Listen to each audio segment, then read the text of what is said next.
Bona vesprada a totes i a tots.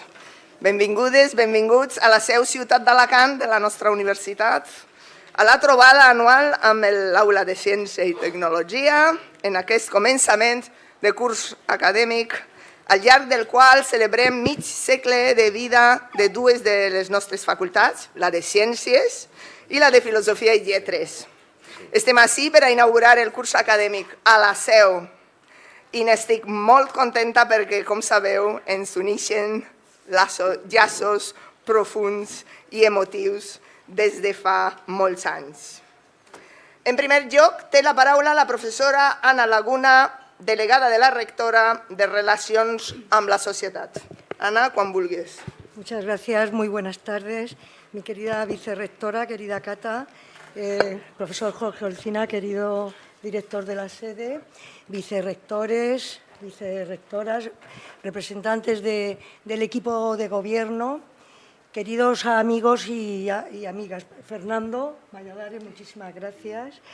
Quiero agradecer en primer lugar el que hayas hecho un hueco en tu agenda, en tu apretada agenda, y puedas estar aquí hoy con nosotros. Hace un poco de calor, pero yo creo que contigo y con Jorge, que tenéis mucho que ver con el cambio climático creemos que igual se apacigua.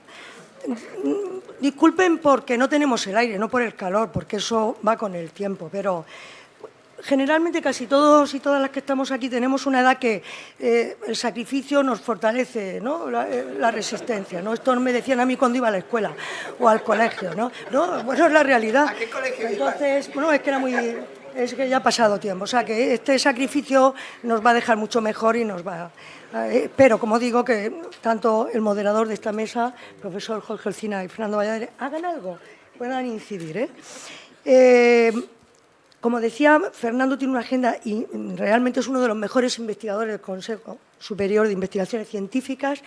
Lo va a presentar posteriormente tanto el profesor Ordóñez, el rector Salvador Ordóñez, que también está con nosotros, director del Aula de Ciencia, y el profesor Olcina moderará la ponencia y la mesa redonda. Por tanto, ellos tendrán la oportunidad y le van a conocer, por supuesto, aparte que todas las personas que están aquí.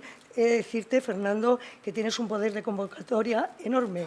Estábamos aquí a las 5 de la tarde y había gente con el calor que hace. O sea que, nada, todo, muchísimas gracias. Es para mí hoy un honor especialmente dirigirme a todos ustedes en este acto de apertura de curso 25-26 de la sede universitaria. Desde septiembre de 2016, ahora 9 años, bueno, he tenido la oportunidad de trabajar en este proyecto tan querido, primero gracias a la confianza que en su día el entonces rector Manuel Palomar puso en mí para llevar algunos proyectos y posteriormente gracias a la rectora Amparo Muñoz, que me ratificó en el cargo, nombrándome delegada de la rectora para Relaciones con la Sociedad en ese momento, en su primer mandato en 2020. A ambos les debo mi más sincero agradecimiento. No quisiera que estas palabras breves suenen como a despedida, ni tampoco como a jubilación. Hablaba con el profesor Benasoria, pero si no nos jubilamos nunca. De alguna manera sí, por eso a lo mejor si me ven que me puedo emocionar un poco es una cuestión de emociones.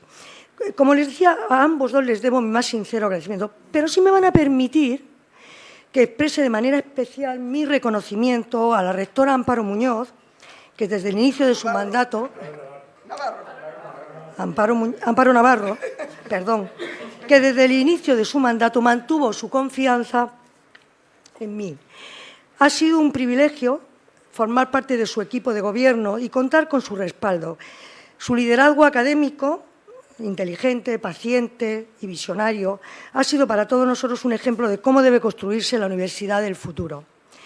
Basada en valores de la transparencia, solidaridad y compromiso con la sociedad a la que sirve.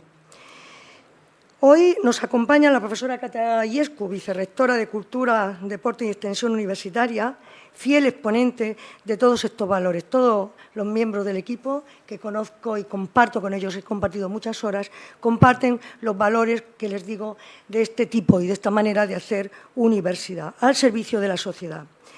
Cata es una persona a la que quiero mucho desde hace mucho tiempo, muchos años, y por supuesto tiene todo mi reconocimiento, mi cariño. Es una mujer, es una gran erudita. Bueno, mi agradecimiento más sincero al director de la sede, Jorge Olcina. Desde el inicio en este proyecto, en esta etapa académica de casi 10 años, la acogida pues no pudo ser mejor. Gracias, Jorge, por ser un compañero de viaje insustituible, del que he aprendido muchas cosas: la moderación, el saber hacer y estar, la empatía con todos, y cuya capacidad de liderazgo y de respeto académico y social han sido esenciales para hacer de esta sede lo que hoy es, un referente para la cultura y el diálogo social. Quiero expresar también mi reconocimiento y gratitud por estos años de trabajo compartido al rector, como diría nuestra rectora, Salvador Ordóñez. El aula de ciencia lleva su impronta, como muchos de ustedes saben. Ha sido para mí una fuente inagotable de conocimiento, de experiencia, de compromiso con la universidad y con la sociedad. Ha supuesto un lujo y un honor poder ser, Salvador, de verdad tu compañera de viaje durante estos años y compartir contigo el proyecto de aula de ciencia. Tu sabiduría, tu rigor y tu inagotable capacidad de estudio son un ejemplo para todos nosotros. Sin duda, nada de todo esto hubiera sido posible sin el extraordinario equipo de Administración y Servicios de la sede universitaria. Y no me voy a dejar Eli, Mati, María Dolores, nuestra querida Cristina recién incorporada, Maribel, Pepe, el equipo de conserjería, gente extraordinaria, el equipo de San Fernando, la gente de seguridad, Juan, Mercedes, a todos, gracias primero por la acogida y el cariño que me dieron cuando llegué y por el compromiso demostrado en todos estos años a la sede y a la universidad. Gracias a mi equipo más directo, Belén y Pilar. Bueno, habéis sido, siempre lo digo, siempre habéis hecho fácil lo que ha sido difícil. Siempre os quiero y os llevo en mi corazón. Durante este tiempo hemos atravesado momentos difíciles. La pandemia, la DANA, la guerra de Ucrania, el conflicto de Oriente Próximo, los incendios este verano, en fin, el calor, por supuesto, que hoy nos acompaña debido a que la tecnología. Hemos pasado momentos terribles en los que la sede ha sabido estar siempre presente y comprometida con la sociedad. Y también hemos vivido proyectos ilusionantes en los que yo me he implicado más directamente, el aula de salud, con un éxito extraordinario en la sociedad y en la sede. No está presente en este momento, gracias Adela Alonso también por tu compromiso, directora coordinadora de este proyecto, el aula de ciencia, el proyecto senior, el proyecto de alumni de la universidad, iniciativas que han acercado aún más la universidad a la ciudadanía y que reflejan el valor y la vitalidad de nuestra sede universitaria. No quiero dejar de mencionar que la sede universitaria es mucho más que estos proyectos a los que yo me he implicado más directamente y que acabo de señalar. A lo largo de estos años he visto crecer y consolidarse numerosas iniciativas, todas ellas fruto del esfuerzo y del trabajo de muchas personas que también hoy nos acompañan aquí. Hoy la sede es un referente indiscutible de la Universidad de Alicante, de la sociedad. Organiza cada año más de 500 actividades de índole académica, cultural y social que la convierten en un espacio vivo, abierto y comprometido con la ciudadanía. Buena muestra es que, aun a pesar de este calor, están ustedes todos aquí. Guardo un recuerdo muy especial, y déjenme que ponga un poquito de corazón en estas palabras, de la puesta en marcha de la Universidad Permanente, la UPUA, un proyecto que nació bajo el impulso del rector Pedreño, quien confió en mí como vicerrectora para iniciar y desarrollar esta iniciativa pionera que hoy tiene en esta sede su hogar natural y que nos da muchas satisfacciones a la universidad y a gran parte de la sociedad. Gracias a todos sus directores, Emilio Soler, Concha Bru y María Alenson, actualmente directora. Hoy concluyo esta etapa académica con la serenidad del deber cumplido, comentaba antes, ¿no? Con la gratitud inmensa hacia la Universidad de Alicante, no sé, muchos años, muchísimos años ya de la Universidad de Alicante, no diré cuántos, que me ha dado tanto. Siempre llevaré conmigo el orgullo de haber formado parte de este proyecto de la sede y la certeza y de la universidad, y la certeza de que seguiré estando muy cerca porque esta sede es ya parte de mi vida. Y, por supuesto, mi agradecimiento más profundo a todos ustedes, el público fiel y leal que nos acompaña que nos acompaña en cada actividad y a la sociedad a la que servimos. Gracias a todos. Ustedes son el alma y la verdadera razón de ser de todo lo que hacemos en la sede universitaria. Sin su presencia, su interés y su apoyo, nada tendría sentido. Muy buenas tardes y muchas gracias.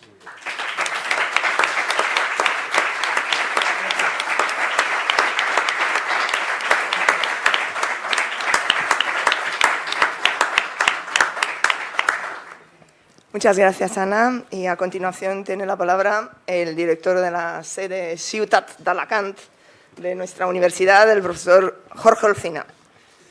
Pues muchas gracias, querida vicerrectora, querida Cata, querida amiga. Y hoy es la tarde de Ana Laguna. Queríamos que fuera Ana Laguna la protagonista porque nos da mucha pena, ¿no?, que sepamos que no va a estar a diario, como ella siempre ha estado, desde primera hora trabajando para dar contenido a esta sede, ¿no? Y créanme que pues yo estoy triste, porque pierdo una magnífica compañera de trabajo, que es amiga y que ha sido fundamental en estos años, ¿no?, que llevamos el que les habla de director de la sede, ¿no? Gracias, Ana. Y de verdad que yo quería que esta fuera la tarde de Ana, ¿no? Es la tarde de todos porque inauguramos el curso y es la tarde también de nuestro invitado, nuestro ponente de lujo, Fernando Valladares, pero es la tarde de Ana Laguna. ¿Se oye? Bueno, discúlpenme, entre el calor y que no va... Bueno. Quería comentarles que hoy inauguramos el curso académico, ¿no? He hecho la vista en esta sala, ¿no? Y disculpen, en primer lugar, porque no tenemos aire, ¿no? Y lamentablemente, bueno, pues tendremos que valorar a ver qué hacemos con la presencia en algunas semanas en este edificio, porque es un edificio, como saben, un poco complicado, ¿no? Y bueno, pues tiene unos costes económicos el mantener esto, que como saben es un espacio cedido a la Universidad de Alicante, ¿no?, por parte del Banco Sabadell, ¿no?, que como ahora también estamos en esa incertidumbre de saber qué va a pasar, pues estamos esperando, ¿no?, expectantes a ver qué va a pasar y si vamos a poder continuar de momento este curso académico, sí, con la actividad aquí en el edificio de San Fernando, ¿no?, pero siempre tendremos nuestro edificio matriz de Ramón y Cajal. Como les digo, empezamos el curso y cuando echo la vista en la sala, lo que veo es una familia, es lo que yo llamo la familia de la sede, ¿no? Comentaba Ana que lo más importante es el público y es verdad, y hemos pasado años complicados, ¿no? Los años de la pandemia, el año mismo de la pandemia y al año siguiente fueron años también un poquito tristes porque venías aquí a la sede, organizábamos actividades y entre que teníamos que llevar la mascarilla y no teníamos público, todo era retransmitido y, bueno, pues sí, teníamos nuestros seguidores, pero no era lo mismo, ¿no?, porque la sede es gente. Yo siempre he pensado que la gente es la que hace la sede universitaria, la que tiene que hacer la sede universitaria Ciudad de Alicante. Por eso les agradezco tanto que estén. Estoy viendo aquí compañeros y amigos que llevamos años pues trabajando en la sede, colaborando, llevando a cabo ciclos, actividades, muchos de ellos son coordinadores de áreas temáticas, de aulas, como les llamamos, y a todos os quiero agradecer el trabajo, ¿no?, porque habéis confiado en la sede.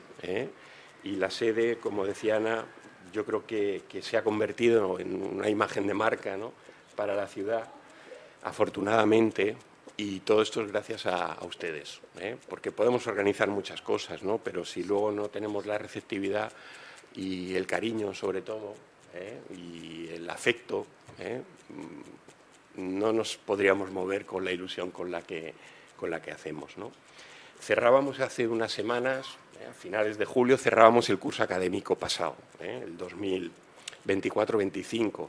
Comentaba Ana, se han hecho muchas actividades y la verdad es que a veces asusta, ¿no? Cuando empiezas el curso a mí me da un poco de vértigo porque es lo que digo, arrancamos la maquinaria y esto no para, ¿no? Esto ya es un continuo de actividades todos los días, entre 3 y 4 actividades durante el curso académico, ¿no?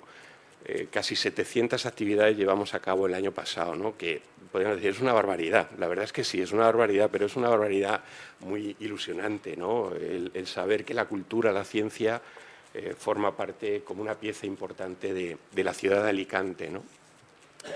Y ahora, además del impulso, el apoyo continuado, ¿no? de nuestro rectorado, pues iniciábamos Ana y yo con el rector Palomar y ahora con la rectora Amparo Navarro, de todos sus equipos, los que han estado, los que ahora están en su equipo de gobierno y también de muchas entidades de la ciudad de Alicante que han visto que la sede pues, puede ser un espacio, como decimos nosotros, de un espacio de ciencia y de cultura crítica, ¿no? Nos gusta la crítica, nos gusta estar al día en todo lo que pasa.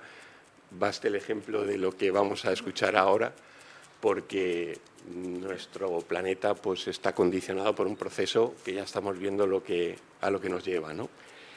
Y queremos seguir siendo así, ofrecer una actividad marcada por una constante que para nosotros es la fundamental, que es la academia. La academia manda las actividades de la sede, ¿no? Y en esa academia, como sabemos, hay crítica. Tiene que haber posturas diferentes, diálogo constructivo, siempre respetuoso. Esto es un poco lo que queremos que siga marcando la actividad aquí en la sede universitaria, ¿no? Y para terminar, bueno, pues les anunciaría algunos ciclos que vamos a tener, ¿no? Ya en las próximas semanas empezamos un ciclo, vamos a empezar sobre la isla de Tabarca, que también ha estado en el disparadero este verano, ¿no? por a veces la falta de atención. Vamos a tener un ciclo muy interesante en coordinación con el MUBAG sobre la ciudad pintada, ¿no? El Alicante del siglo XIX, los pintores, especialmente a través de la obra de Didier Petit, y vamos a traer a especialistas, ¿no? Que nos hablarán un poco de lo que era aquella Alicante. Veníamos andando, Fernando Valladares y yo, por la explanada y se nos ha ido el santo al cielo, ¿no? Porque yo le iba explicando a Fernando, digo, qué pena que esta fachada marítima, que tenía unos edificios preciosos, ¿no? del siglo XIX, ¿no? Pues los hemos ido perdiendo, ¿no? Y han ido apareciendo los bloques modernos, ¿no? En aquellas pinturas del XIX sí que se reflejan y tendremos ocasión de verlo, ¿no? Vamos a hacer también algún debate sobre la vivienda en Alicante, que tanto nos preocupa. Yo creo que es interesante que traigamos a algún especialista y motivemos algún diálogo. Y luego seguiremos con los ciclos, pues el de flamenco, que empieza en octubre, que tiene tanto seguimiento aquí en Alicante. El ciclo de los barrios de Alicante, donde explicamos un poco la historia de las diferentes unidades de barrio que tenemos en Alicante y la actualidad, cómo están en la actualidad, entre otras cosas, ¿no? Vamos a tener una exposición del Spaghetti Western de la mano del profesor John Sanderson a final de octubre. Inauguraremos primero una exposición y un ciclo de charlas, porque aquello marcó una época en el cine, ¿no? Y la verdad es que el profesor John Sanderson se han convertido en uno de los expertos. Y vamos a hacer también un homenaje, porque se cumple centenario el año que viene, a Paco Raval, y traeremos también Estamos en conversaciones con algún director de cine y con algún familiar para que vengan con nosotros aquí a la sede a hablarnos de la figura de Paco Raval. Todo esto lo iremos anunciando, saben que tenemos la página web y ahí la gente también que quiera recibir en su correo electrónico, cediéndonos los datos, que saben que ahora tenemos que tener mucho cuidado con el tema de los datos personales, recibe la información. Por último, les quería hablar de un proyecto ilusionante, porque nuestra vicerrectora ya estuvo cuando ella estaba de directora aquí y como vicerrectora después, que es la puesta en marcha de un eje que hemos llamado el eje de San Fernando, ¿no? Un eje cultural, de diferentes entidades, Colegio de Arquitectos, Gil Albert, la Asociación de la Prensa, la Fundación CAM y, por supuesto, la Universidad de Alicante. Hemos visto la necesidad de ofrecer una programación pues, lo más atractiva, lo más complementaria posible, que no choquemos a veces en actividades que son muy interesantes y no nos da tiempo a ir, ¿no? Y en eso estamos trabajando, también con una página web y iremos informando de todas esas cuestiones, ¿no? Y nada más, agradecerles de nuevo su presencia. Ahora es el tiempo de la ciencia, de nuestro querido Fernando Valladares, que ya estaba aquí en Alicante, ha estado participando en diferentes actividades dentro de la universidad Y como saben, es una referencia mundial en el tema del cambio climático. Y yo diría, es una persona, un científico íntegro y ético, que eso es muy importante en el momento actual, ¿no? Y él sabe lo que ha pasado, ¿no? En los últimos meses, después de la Dana, algunos sufrimos ataques y demás, pero teníamos que estar ahí ofreciendo ciencia, ofreciendo verdad, porque es lo único que nos puede conducir con alguna luz en este mundo cada vez de incertidumbre mayor que estamos viviendo. Muchas gracias. Bienvenidos a la sede. Inaugurará el curso Catalina Iglesias con el nombre de nuestra rectora, de nuestra querida Amparo, pero a partir de ahora aquí tienen su casa entre los dos edificios y muchas actividades que les hemos pensado para su desarrollo, ¿no? Y pensando sobre todo en ustedes. Gracias.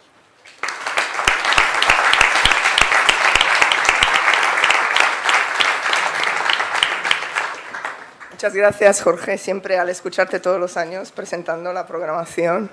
Una tiene ganas de jubilarse y venir aquí de público. Delegada de la rectora para las relaciones con la sociedad, querida Ana Laguna, director de la sede Ciutat d'Alacant, querido Jorge Olcina, vicerrector de investigación, querido Juan Mora, vicerrector de estudios y calidad, querido Francisco Torres, director del Aula de la Ciencia y Tecnología, querido Salvador Ordóñez, conferenciante invitado a impartir la lección inaugural de este curso académico, investigador del CSIC, reconocido y premiadísimo ecólogo, luchador y concienciador, querido Fernando Valladares. Directores de de secretariados universitarios, comunidad académica, amigas y amigos. Buenas noches y bienvenidas, bienvenidos a la inauguración de un nuevo curso académico, retador en muchos aspectos, grados de reciente implantación que comienzan su andadura en la Universidad de Alicante, como logopedia e ingeniería aeroespacial, otros que afianzan su trayectoria y muchos otros grados dobles, algunos internacionales, para cubrir de manera más afinada intereses transversales y confeccionar esos programas tuneados, que dirían nuestros alumnos, concordantes con la realidad fugaz de nuestra vida actual, que en nada se parece al paisaje en el que yo hice mi carrera en los años 80, empezando por el propio nombre del currículo universitario, que en mi país se llamaba planificación analítica. Con eso os lo digo todo. Permitidme, antes que nada, disculpar a nuestra rectora Amparo Navarro por su obligada ausencia, mal que le pesara perderse la conferencia de nuestro invitado, al que saluda afectuosamente, igual que a todos los aquí presentes. Hace poco veía en la tele un documental con ese marchamo que tienen los de la BBC en cuanto a precisión, selección de datos pertinentes y nivel captador de atención. Contaban cómo algunas especies habían entrado en una escalada hacia la extinción, o sea, abandonan su hábitat, que ha devenido hostil, y buscan otros que los expulsarán también al calentarse. Me dio mucha tristeza este sintagma, escalada hacia la extinción, como si estos animales conocieran su condena y la poca esperanza de vida de su descendencia, tanto que a veces dejan de procrear. Decía el documental que las orcas desaparecen de las aguas británicas y las zarigüeyas, que yo ni siquiera supe qué animal era hasta ver Ice Age, tienen sentencia de muerte también. La Universidad de Alicante, a través de sus múltiples departamentos y áreas, se ocupa desde hace décadas de aquello que nos preocupa. Es evidente que ella sola no puede librar la batalla contra el calentamiento global, los plásticos, el exterminio de especies, pero puede unir su voz a muchas otras. Y para ello tenemos un museo de la biodiversidad en IBI, dirigido con extrema dedicación por el catedrático Eduardo Galante, tenemos varias estaciones científicas y tenemos un proyecto de campus saludable que aúna esfuerzos para mejorar la relación entre los humanos y su entorno, pues la salud del ser vivo implica salud medioambiental. El director de esta sede, el catedrático Jorge Olcina, de reputado climatólogo, no hay más que ponerle el telediario para verlo cada 2 por 3, dirige numerosos proyectos desde su grupo de investigación en gestión de riesgos, el recurso del agua o los efectos del cambio climático. A su vez, la delegada de la rectora, Ana Laguna, lideró muchas iniciativas junto al rector Salvador Ordóñez en esta aula de ciencia y tecnología. Pero hay una que recuerdo especialmente, una espléndida exposición creada junto con Casa Mediterráneo, de tamaño sideral, a cargo de Ángel Fitor, biólogo marino por la Universidad de Alicante y fotógrafo artístico para nada menos que The Guardian, The New York Times y las revistas Smithsonian o National Geographic. Al primer toque de corneta lanzado por Ana Laguna, intrépida adalid de la salud en general y en particular de la salud de nuestra madre naturaleza, montamos ese Guernica de la vida marina con el implícito grito de esa sociedad subacuática abigarrada y variopinta, de grandes y pequeños, de carnosos y enjutos, de veloces y parsimoniosos, que nos pide ayuda. Vimos nuestros estragos en ese valioso álbum de familia, de la familia de medusas, de la familia de anémonas, de la familia de pulpos, constantemente acechadas por las huestes cadavéricas de latas, plásticos y partículas que acaban con la vida. Fernando Valladares explica que los micro y nanoplásticos se han convertido en motor de cambio ambiental. Me he mirado tu web. Alteran el clima e intoxican a los seres vivos. La antropomasa representa el doble de la biomasa. O sea, por cada zarigüeya viva que perece, hay 2 zarigüeyas de plástico que perviven. Es una pesadilla. Como cuando mi hija vino del colegio con un Tamagotchi diciendo que era su bebé. Eso lo pude combatir. Creo que es lo que Fernando Valladares intenta decirnos con esa memorable metáfora de sus zapatillas de correr en el TEDx de Valladolid. Por cierto, zapatillas que eran cosidas por adultos. Hoy se asoma al mundo laboral de Charles Dickens, otra vez, que creíamos sepultado. Son muchas las voces alertadoras, pero también muchas las incrédulas y negacionistas. Pero el ruido de fondo y deforme no debe impedirnos identificar la voz prevaleciente. Y por eso estamos aquí, porque no son tiempos para la ciencia inocua y las mayorías silenciosas. Muchas gracias.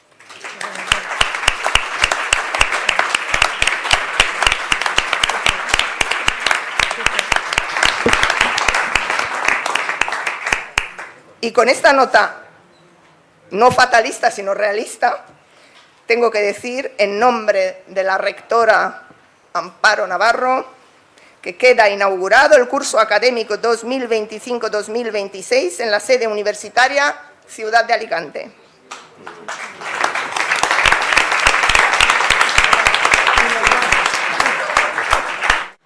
Bueno, muy buenas tardes a todos. Bienvenidos a esta actividad que, bueno, pues es de inauguración de curso, pero en la cual el Aula de Ciencia y Tecnología de la Universidad de Alicante, pues, cierta manera, y es así por una razón muy sencilla. En el año 20, coincidiendo con la época de la pandemia, hicimos aquí el día 9 de septiembre una conferencia que se llama Ecología en tiempos de pandemia y cambio climático. Y bueno, hoy vamos a ver un remake, es lo que ocurre casi siempre. Pero a mí lo que sí me parece muy importante es que en aquel momento era un momento muy difícil para todos nosotros.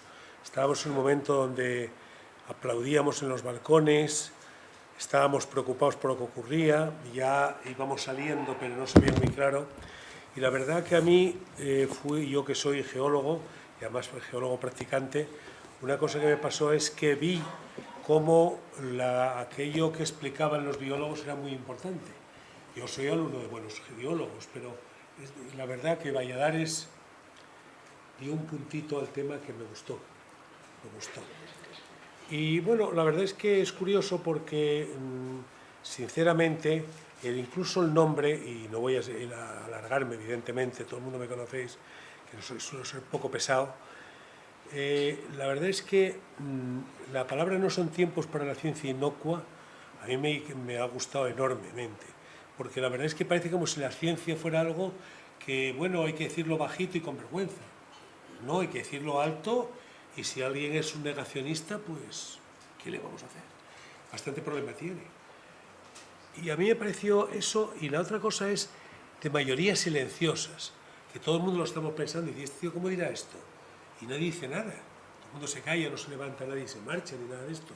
Yo creo que es verdad que es como si hubiésemos decretado que, bueno, la ciencia no hay que defenderla, y sí hay que defenderla. Y lo que es científico y es verdad, y lo que no lo es mentira, y lo que es duda, que es mucho, pues hay que discutirlo, etcétera, etcétera. Y ese es el único sentido que quería deciros. Yo la verdad me parece muy bien que hayamos escogido esta conferencia para este momento, para esta situación y para hoy, porque la verdad es que él, curiosamente, yo le sigo, pero no tanto como va muy a prisa. El otro día leíamos exactamente el tema de los incendios. Ahora lo estamos viendo, como vemos la Vuelta Ciclista, vemos los incendios bis, y la verdad que es impresionante, impresionante, impresionante. Y la verdad es que es curioso porque él ya lo ha catalogado, lo ha metido en su, vamos a decir, biogeosfera, y bueno, pues la verdad es que a mí me parece muy, muy importante eso. Y nada más deciros que, bueno, el aula de Ciencia y Tecnología seguirá, estoy haciendo gestiones, yo soy casi la prehistoria, entonces seguiré ayudando, yo ayudo, pero la verdad que hace falta relevo. He hablado hoy con una persona y, en fin, creo que es muy importante. La verdad que el último que hicimos fue lo de matemáticas. Os puedo asegurar que me escribe gente hablándome de si podemos hacerlo en otro sitio. Goberna, que sepas que no estamos fuera de camino. Nos preguntan por nosotros, lo cual es bueno. Muchas gracias y os dejo con esta persona, con Fernando Valladares, es un hombre del Consejo, está en un sitio que yo quiero mucho, que es el Museo de Ciencias Naturales, donde yo hice parte de mi juventud. Yo hice muchos rayos X allí, pero muchos rayos X. La verdad es que también está en la Universidad Rey Juan Carlos, es doctor por la Complutense, la verdad es que es profesor de Ecología de la Universidad Rey Juan Carlos, y la verdad es que es una persona que a mí me parece que nos ha traído un aire fresco a la biología española. Gracias. Gracias a ti. Pues cuando quieras, la palabra es tuya. Muy bien, muchas gracias. Gracias. Bueno, después de estas presentaciones tan fantásticas, va a ser casi todo cuesta abajo, va a ser muy difícil poder mejorarlo todo, ¿no? Y yo creo que sobre todo entre Cata y Salvador han hecho una introducción muy afinada a algunas de las provocaciones bien intencionadas. Hay varias formas de provocar y yo creo que hay una provocación educada que es la que busca que repensemos, y eso es lo que me he propuesto hoy. Algunas aclaraciones, algunas introducciones. Bueno, gracias a todos los que han hecho posible esto, gracias a Jorge, gracias a Ana, a Salvador, etcétera. Gracias sobre todo a todas y todos los que estáis hoy aquí, que ponéis sobre mí una gran responsabilidad y es darle sentido a este rato que nos vais a regalar. Así que espero estar a la altura. ¿Alguna otra aclaración? Bueno, cuando hable de cambio climático me refiero sobre todo al cambio climático que estamos empujando nosotros. No voy a disertar largo sobre el cambio climático, que se ha dicho mucho. Si queréis, luego en el turno de preguntas, tanto sobre el cambio climático como sobre muchos de los temas que tocaré hoy, podemos desarrollarlo digamos, a vuestra medida, a vuestro interés. Quizá como otro comentario antes de arrancar, que nunca doy dos veces la misma charla, nunca doy dos veces la misma clase en la universidad, y lo hago por mí y por mis compañeros, pero por mí el primero. porque primero es muy aburrido, segundo hay muchísima actualidad ahí fuera y están ocurriendo constantemente cosas, pero además hay un montón de publicaciones científicas que ayer sabíamos, o el otro día sabíamos de una hormiga que pone huevos de 2 especies distintas, constantemente están ocurriendo cosas, ¿no? Buenas, malas, regulares. Entonces, ¿cómo vas a dar la misma charla? Y en este verano he tenido la agridulce oportunidad de zambullirme en esa actualidad de los incendios, en esa actualidad de genocidios, en esa actualidad de Trump. Y veréis que me he ido un poco de la biología, que es mi terreno, y me voy a meter, con vuestro permiso, en aspectos de los que no soy un experto, pero sí documento y no doy puntadas sin hilo, y lo que digo lo digo por algo. Así que, sin muchas más presentaciones, solo deciros que, como pequeño premio a haber venido hoy aquí, sortearemos un par de libros, que también lo hace como gracioso. Sé que los podríais comprar, pero hace como gracia llevarse a alguno de vosotros esa sorpresa. Uno de ellos, pues lo he sacado de la bolsa, porque Salvador ha mencionado lo de las pandemias y creo que tiene mucha actualidad. Hace 5 años de la COVID y creo que es interesante que repensemos también todas aquellas promesas que nos hicimos de no va a volver a ocurrir, vamos a ser mejores personas, el mundo será diferente. Se acabó y volvemos a las andadas. Así que ahí están unos libros para reflexionar y vamos a arrancar. Disculpadme si voy un poco deprisa, disculpadme si toco muchos temas, pero es que la oportunidad, arranca el curso, yo arranco, es mi primera charla en esta temporada y tengo muchísimas ganas de contar muchas cosas. Así que vamos allá. Podríamos empezar de muchas maneras, pero claro, los incendios todavía están dando vueltas hasta en la propia actualidad de los periódicos, ¿no? El Mediterráneo de siempre ha sufrido incendios. Tenemos plantas, animales e incluso culturas agrosilvopastorales adaptadas a algo tan milenario como es el fuego. Pero todos intuimos, con mejor o peor conocimiento, que algo está pasando con los incendios en la cuenca mediterránea. Ahí veis los puntitos de esta última temporada, desde Italia, también Grecia, Chipre, Turquía, pero sobre todo pensemos en Portugal, que el 3% de todo el país se ha quemado. Interesante en todos estos cuñadismos y tertulianismos que hemos estado sometidos, sobre todo en el mes de agosto, aclarar un momento lo que es el estudio de atribución, porque yo respeto mucho el que en un bar diga a mí me parece, pero si vamos a resolver crisis o si vamos a abordar cuestiones complicadas solo con el a mí me parece o a mí me han dicho o tengo a alguien que cree que dice, o el famoso primo de un famoso presidente, creo que no vamos a avanzar mucho. Así que hay unos estudios que se denominan estudios de atribución. Son estudios que atribuyen con unas herramientas matemáticas complicadas la probabilidad de que algo haya sido, en este caso, impulsado por el cambio climático. No son simples estudios de correlación, son estudios, como digo, sofisticados, con modelos, muy difíciles para los legos de entender los detalles, pero ahí hay que hacer un pequeño acto de fe en la potencia, igual que cuando vamos al médico y nos hace un test y nos dice tu bilirrubina se te ha subido mucho. Tendrás que creerlo, porque tú no tienes forma de validar la bilirrubina. Igual notas los efectos, ¿no?, de la canción. Pero hay que creer en cosas muy complicadas, pero hay que tener las bases para decir, viene de buenas fuentes. Bien, en los estudios de atribución está el World Attribution, que es la institución internacional que trabaja precisamente viendo cada evento, cada cuestión climática, qué probabilidad puede tener de que haya sido disparada por el cambio climático. Mirando la quincena terrible de agosto, porque hasta el día 4 o 5 de agosto en España prácticamente no se había quemado nada. Era un año discreto en cuanto a superficie quemada. Y de repente, como sabéis, en 10-15 días se desató el infierno.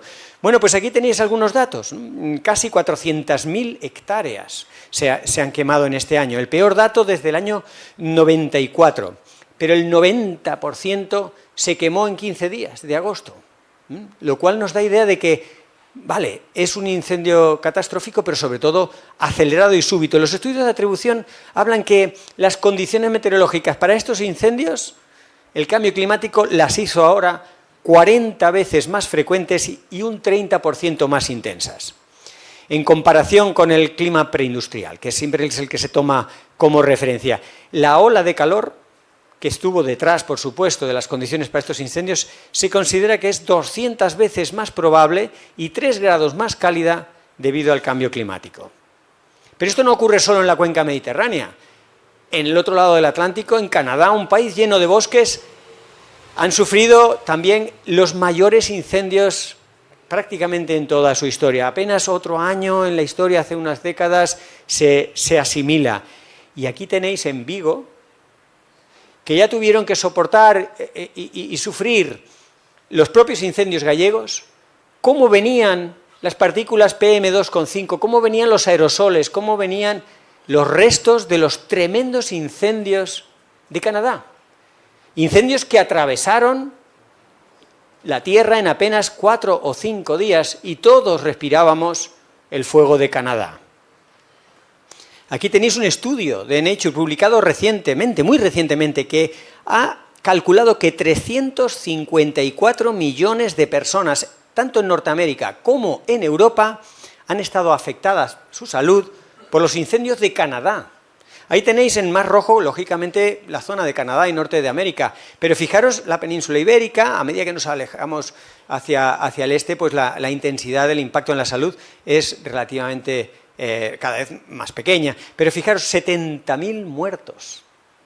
Para ponerlo en contexto, han muerto por los incendios de Canadá lo mismas personas aproximadamente que se ha llevado por delante hasta ahora el genocidio del pueblo palestino. Es la primera, pero no la última, analogía que haré entre conflictos bélicos y otros enredos que acaban con la vida de las personas. Sabemos que son mucho más intensos, pero fijaros, una historia también interesante sobre los incendios, el periodo de retorno, un concepto matemático que se puede intuir. El periodo de retorno es cuánto tiempo estadísticamente habría que esperar para que esto se repita. Bien, lo que ha ocurrido este agosto tiene un periodo de retorno calculado sin cambio climático de 2.500 años. Es decir, entre los romanos y nosotros, estadísticamente solo podría haber ocurrido una vez. El cambio climático ahora hace que el periodo de retorno haya pasado de 2.500 años a 13. En tan solo 13 años, estadísticamente, hay la probabilidad de que vuelva a haber otra temporada así. Como digo, no son los únicos incendios los que nos han aquejado en la península ibérica, ni tampoco los de Canadá. Chipre, Grecia, Turquía, un 22% más intensos y 10 veces más probables debido a la crisis climática. Pero fijaros, otro estudio en Science, una gran revisión de los incendios globales. ¿Qué está pasando con los incendios en el mundo? Pues una buena y una mala noticia. ¿Cuál queréis primero? Vamos con la buena. La buena es que, aunque nos asustan las superficies quemadas, cada vez se va quemando algo menos. En concreto, en esta tendencia, en estas 2 décadas últimas, un 20% menos de superficie quemada. Hablo a nivel global, porque claro, en una región esto puede cambiar mucho a la región de al lado.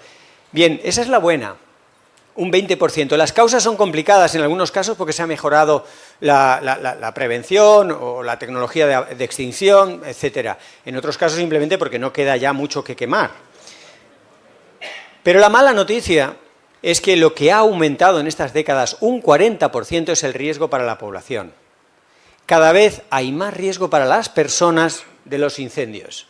Cada vez los incendios llegan más a esa interfase entre lo rural y lo forestal. Cada vez hay más gente que vive en zonas propensas a incendios. En este artículo podéis encontrar un poco los datos y los números son también escalofriantes. Los millones de personas que viven en zonas que se pueden prender fuego y que probablemente lo hagan en los próximos años. Vamos a poner un contrapeso del mundo en el que vivimos. Hablamos de incendios, ¿no? Quizás recordéis, enero de este mismo año, California. Los tremendos incendios con los que arrancamos este año. Unos incendios que, como casi todas las cosas, desde una dana, un huracán o los propios incendios, son fenómenos naturales, sí, pero las dimensiones, la intensidad no son normales. Esos incendios que asolaron California se vieron venir, los vio venir la ciencia. ¿Quién escuchó a la ciencia? Él escuchó los que les va el dinerito directo en ellos, que son las empresas aseguradoras. En septiembre del año anterior, del año pasado, las empresas aseguradoras dijeron: se vienen incendios muy fuertes, vamos a cancelar pólizas. Y cancelaron 90.000 pólizas a 90.000 familias californianas que luego se quedaron sin casa, sin póliza y sin nada. Fue tan catastrófico tanto el incendio, los incendios, como la falta de pólizas para compensar a la gente, que incluso en un estado tan neoliberal y tan poco social como es Estados Unidos, se hicieron muchas preguntas a los responsables políticos que cómo podía haber ocurrido aquello, no solo ya la tragedia, sino la falta de un respaldo económico. Claro, preguntadas las entidades financieras, dijeron, a ver, nosotros tenemos que velar por nuestra solvencia financiera. Ah, vale, solvencia financiera. Claro, si mueren unas cuantas personas o se quedan sin casa, pues son daños colaterales. Pero es que resulta que ni siquiera el show puede continuar. Es que las propias entidades aseguradoras entrevistadas por el periódico The Guardian, que consultó las 4 entidades más importantes de seguros en todo el planeta, confesaron tranquilamente que no hay dinero. No hay dinero para hacer frente a los riesgos que trae consigo el cambio climático. Y la prueba la tenemos en ese mismo incendio del inicios del 2025, en el que se borraron las entidades financieras. Pero fijaros, los CEOs de esas entidades dicen cosas, y lo pongo entre comillas, literal, porque si no dicen, claro, ya está el Valladares antisistema, o ya habrá algún ecologista que dirá estas cosas. No, dicho por los CEOs de las principales aseguradoras, el cambio climático es demasiado arriesgado para los seguros, pero es que sin seguros muchas otras cosas de servicios financieros se van haciendo inviables. Y al hacerse inviables las hipotecas y las inversiones de los fondos de inversión, esos fondos perfectamente calculados para estar muy lejos y por tanto ser muy inhumanos, se va cayendo como un castillo de naipes el capitalismo. Eso de lo que nos reíamos en los bares, ¿no? Y decíamos en clave de humor, antes veremos el final del mundo que el fin del capitalismo. ¡Ja, ja, ja, ja! Bueno, pues las entidades responsables de mantener el capitalismo aseguran que se está cayendo. Bueno, en España tenemos una figura muy singular que se llama el Consorcio de Compensación de Seguros. Estas son de las pocas cosas sociales que nos han ido quedando. ¿Os acordáis cuando teníamos los Montes de Piedad?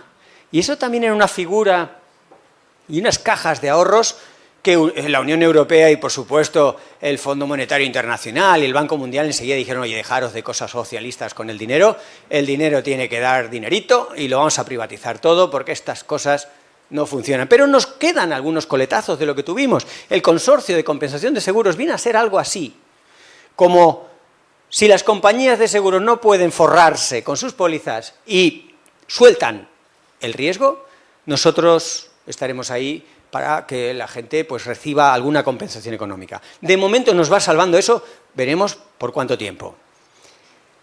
También en este verano, como os decía, que me he puesto a revisar cosas muy variadas, he encontrado este artículo muy reciente en el que van descarriando y van descatalogando esas responsabilidades genéricas. Me recordaba a un pelotón de fusilamiento. ¿Por qué un pelotón de fusilamiento es un pelotón y no una simple persona? Si se da la orden a matar a una persona, ¿por qué no hay un soldado, le pega un tiro y se acabó? ¿Por qué se pone un pelotón a matar a una persona?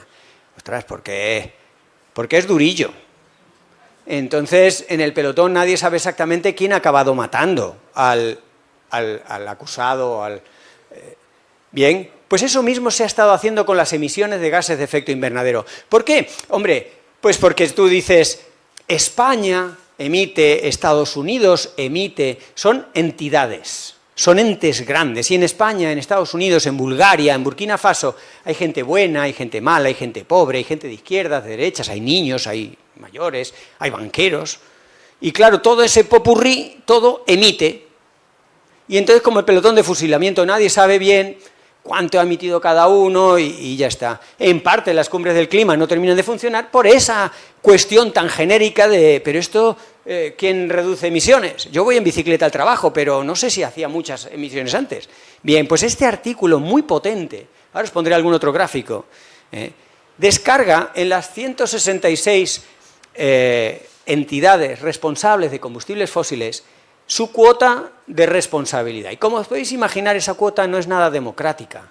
No está repartida de forma regular en esas 166 o 180 principales entidades. De esas 180 hay 166 que son entidades privadas. y le pone el dedo. En este estudio científico va analizando ola de calor por ola de calor durante los últimos 20 años y va viendo qué porcentaje de esa ola de calor está debido al cambio climático y qué contribución a matar, a destrozar, a causar daños personales y económicos tiene cada uno de los principales, hasta que va acordonando. Y esto no es una hoja parroquial, ni es un panfleto en una revista de izquierdas o de derechas o sindicalistas, no. Esto es Nature. Hoy por hoy sigue siendo una de las mejores revistas científicas del mundo y viene a decir que básicamente hay 5 productores de combustibles fósiles responsables de lo que ha ocurrido a nivel climático en estos últimos 20 años. La República Popular China va como un paquete, la Unión Soviética también, pero tenemos ahí a 3 grandes empresas, la Saudí, Aramco, Gazprom y ExxonMobil. Así que ya sabemos algunos muy concretos de ese pelotón de fusilamiento que han apretado el gatillo con mucho efecto. Y ya hace muchos años que se va viendo cómo estos 3, 5 grandes responsables de lo que nos pasa han ido ya no solo corriendo un tupido velo, sino directamente engañando. Hace 5 años New York Times sacó este artículo que le valió bastantes reprimendas por parte de los responsables políticos, era muy incómodo, que titulaba Exxon engañó al público sobre el cambio climático. Dijo que no pasa nada. Bien, aquí tenéis a Frederica, es mujer, aunque el nombre es un poco extraño, pero Federica Otto, profesora de Ciencias del Clima en el Imperial College, que viene a decir, muchas de estas grandes empresas sabían ya desde los años 70 lo que ellas mismas estaban generando. Pero en lugar de cambiar su modelo de negocio y hacer energía de una forma más limpia, lo que invirtieron es mucho tiempo, esfuerzo y dinero en contar verdades alternativas. ¿Recordáis a Donald Trump en su primer mandarinato cuando hablaba de verdades alternativas? Creo que desde el mundo académico, desde la ciencia, desde la razón y desde el sentido común, nos tiene que chirriar algo cuando alguien diga, esa es tu verdad, yo tengo una verdad alternativa. ¿Pero cómo una verdad alternativa? Bien, pues esas verdades alternativas se han publicado año tras año en la prensa, ¿no? Así que estamos asistiendo a una disminución de la base de la democracia. ¿Qué vas a votar, alma de cántaro, si tú crees lo que no es? Si tú no quieres creer lo que es porque duele, o si a ti te han contado una milonga porque te has informado de aquella manera. Aquí tenéis cómo el Economist representa a nivel mundial un índice de democracia.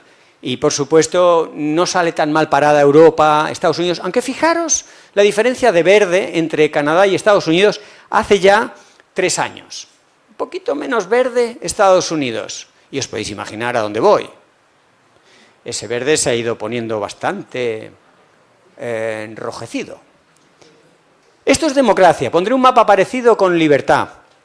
Pero en realidad tenemos entidades, ONGs, que analizan lo más objetivamente posible qué le ocurren a las democracias del mundo, porque tenemos tertulianos, por todos los lados hay tertulianos, incluso tenemos algún cuñado que el día de Navidad pues, nos da la brasa y asegura que las democracias suben o bajan, pues no sé, por lo último que habrá leído. Pero estas ONGs, como Freedom House, hacen una labor muy trazable, ellas cuentan muy bien cómo llegan a esos datos, dónde están sus bases de datos y todo es muy reproducible. Y llegan a la conclusión, en su informe Libertad en el Mundo, que van analizando las libertades, que hay un retroceso global, hay un surgimiento primero de gobiernos autoritarios y luego ya más totalitarios. La democracia se atranca y retrocede. En el 2022, por ejemplo, comentaban cosas como en países con democracias ya establecidas durante tiempo, las fuerzas internas en esos países han explotado las fisuras, las deficiencias, distorsionando la política nacional para promover el odio, la violencia y el poder desenfrenado. Esto nos suena, ¿no? Cuando uno enciende la televisión y ve lo que ocurre en sede parlamentaria, algo de esto de odio, violencia y poder desenfrenado nos suena. Pero fijaros, entre los países con caídas más abruptas en los últimos 10 años, no solo está Nuaru, que vete a saber exactamente dónde está, sino es que aparte de la India y algunos sospechosos habituales está Estados Unidos. Efectivamente, el país que de mucho tiempo atrás ha ido presumiendo de tener una democracia, es el que está cayendo en caída libre precisamente en esta forma de organizarnos los humanos. Más recientemente, en la misma organización, en el último informe del 2024, con datos hasta el 2023, nos dice que la mayor parte de la humanidad vive en países que no son libres. Solamente un 20% de la humanidad, la quinta parte de esos 8.000 millones de personas, viven en países libres. La libertad mundial disminuyó por 18º año consecutivo. Llevamos 18 años bajando. No es una percepción de cuando yo era joven me parece que... Aquí son datos. Los conflictos armados y las amenazas de agresión autoritaria han hecho que el mundo sea hoy menos seguro y menos democrático. Y el pluralismo, lo que podemos estar ejerciendo hoy aquí, que puede haber gente de izquierdas, de derechas, con dinero, sin dinero, con más estudios, menos estudios, jóvenes, viejos, ese pluralismo se está perdiendo. Se está perdiendo y es una de las bases de la democracia y eso está analizado. Y aquí tenéis otro mapa un poco más soso porque tiene apenas 3 colores, pero bueno, que así como antes hablábamos de democracias, aquí hablamos de libertades. Y sí, aunque es duro reconocerlo, el fascismo y la ultraderecha avanzan. Y de esto se habla como si fuera algo que ocurre en el otro lado del Atlántico. Hablamos de Estados Unidos, sí, claro, es que el gobierno de los Estados Unidos no pasa día sin que no nos dé una sorpresa. Una sorpresa normalmente negativa, estrambótica, una bufonada del presidente actual, pero a veces bufonadas que tienen su calado, ¿no?, en derechos humanos. Pero tenemos también en paralelo a Argentina, a Rusia, a Israel, a Hungría, países que tienen en el gobierno una evolución hacia el fascismo. Y en la oposición y en la influencia están avanzando en países como el nuestro. Hungría, por supuesto, Noruega, Suecia, España, Japón. Hace ya mucho tiempo Bertrand Russell, a quien siempre recomiendo de vez en cuando darle una mirada, decía cómo y por qué avanza el fascismo, ¿no? Y una de las frases suyas es muy clara. Primero, los fascistas fascinan a los tontos y luego amordazan o arrestan a los inteligentes. Y esto se ha ido viendo a lo largo de la historia, así que yo creo que una de las maneras de librarse de esta tendencia es ser todos un poquito más inteligentes, de tener un poco pensamiento crítico, de venir a sesiones como esta y charlar y enterarse y ver las fuentes, a ver lo que ha dicho el Valladares, de dónde lo saca y qué artículo es, pues eso igual nos hace contrarrestar ese avance del fascismo, ¿no? Y estando como estamos muy sugestionados por la guerra, porque tenemos 2 guerras muy cercanas, muy violentas, la de Ucrania y la de Palestina, pues está interesante poner las guerras en números, ¿no? Sumando todos los conflictos, aproximadamente cada año mueren directamente por la guerra unas 125.000 personas. Hay otros 100.000 bebés y hay otros 200, 300.000 civiles que se ven arrastrados por las actividades relacionadas con la guerra. Dentro de esas cifras estarían pues, las que estamos viendo más en directo y en el caso de Palestina y Ucrania. Quedaros con esa idea de más o menos 400.000 personas al año. Son mucha gente y son muertes terribles que nos avergüenzan a todos. Bien, pues por el cambio climático las cifras se disparan hasta 10 y 100 veces más. Es muy difícil calcular. Por cambio climático de forma directa mueren más o menos lo mismo, unas 500.000 de personas al año. Pero por causas indirectas, que son difíciles de calcular, pero que para eso está la matemática y la estadística, para atribuir muertes, ¿no?, como las que ocurren, varios miles de españoles y españolas mueren cada año por las olas de calor. Bien, por horas de calor acentuadas por el cambio climático, se piensa que son decenas de millones de personas las que mueren cada año. El cambio climático es una realidad difícil de entender, pero sobre todo difícil de entender por todas las cosas que trae consigo, desde los modelos matemáticos del clima hasta todas las interacciones entre la sociedad, el clima, los ecosistemas, pero de luego es muy difícil de aceptar. ¿Qué se ha creído el cambio climático? ¿Que me va a decir a mí si yo voy a ir en avión o no? Claro, yo pago mis impuestos, yo puedo pagar el vuelo al Caribe y me voy al Caribe.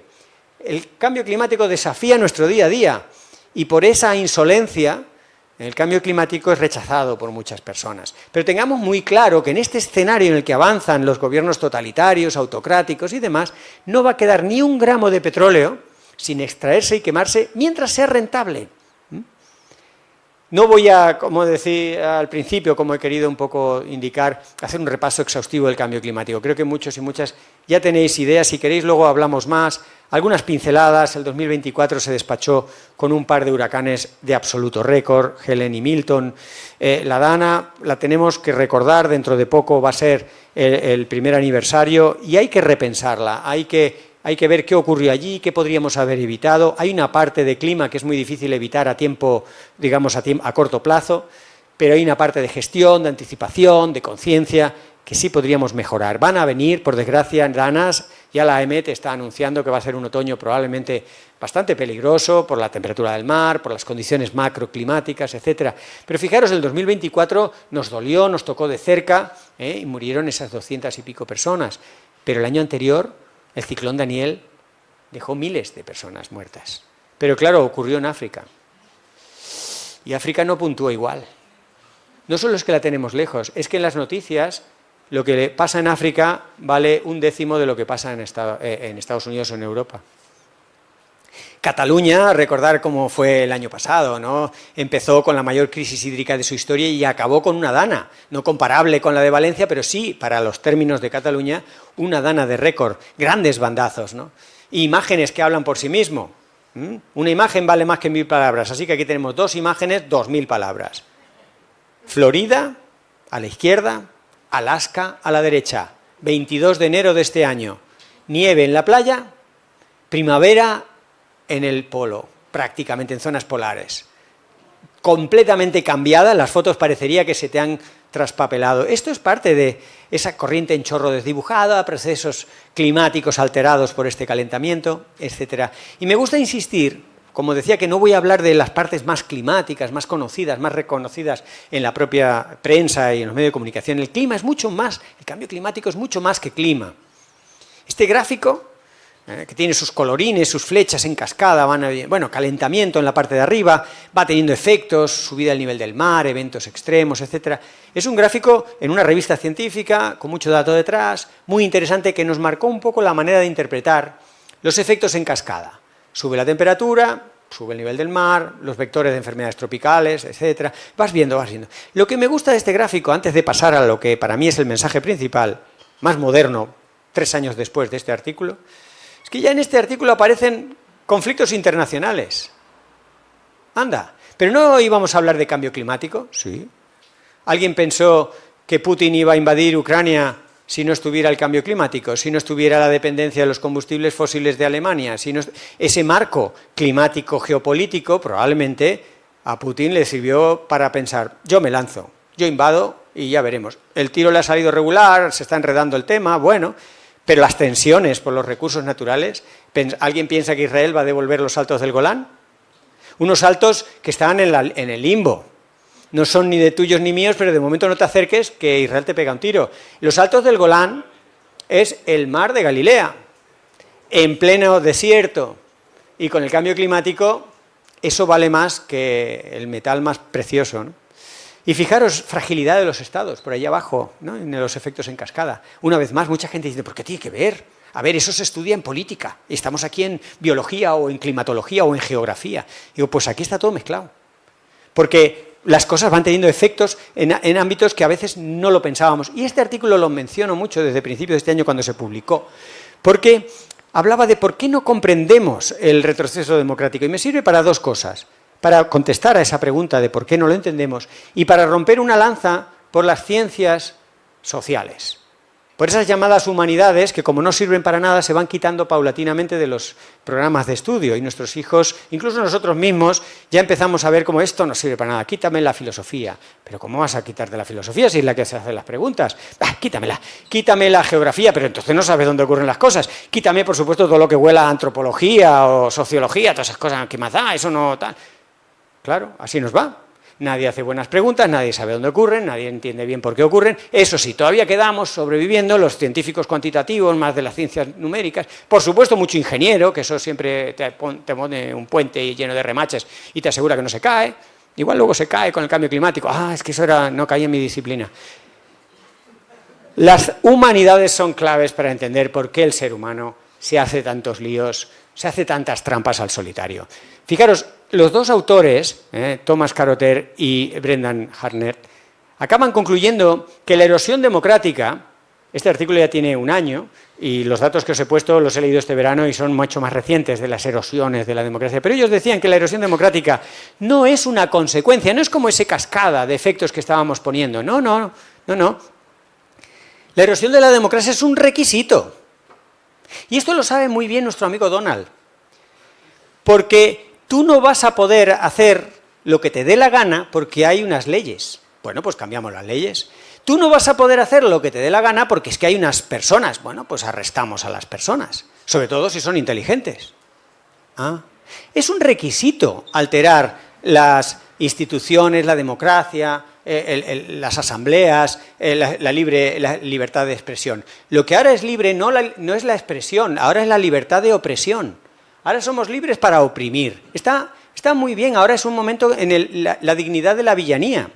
Es un momento en el que ser villano enrolla, y por eso muchos jóvenes que no tienen mucho tiempo para situarse ni en la filosofía, porque no se lo han explicado, ni en la historia, porque tampoco, pues piensan que con Franco se vivía mejor y dan ganas de decirle, estimado jovencito, en Franco no podrías estar diciendo lo que estás diciendo. Pero bueno, este es un mundo, yo sobre todo soy demócrata. Si entendiendo lo que pasa aceptamos seguir, pues que vamos para bingo.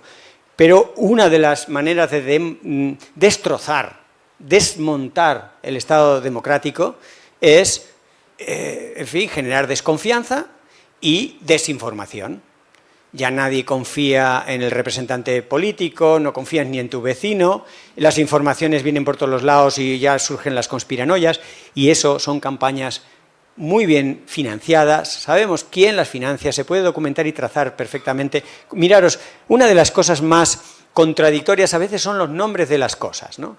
Y vamos a dar una de cal y una de arena. Partido Popular e Izquierda Unida. Ni está muy unida la izquierda, ni es muy popular el partido.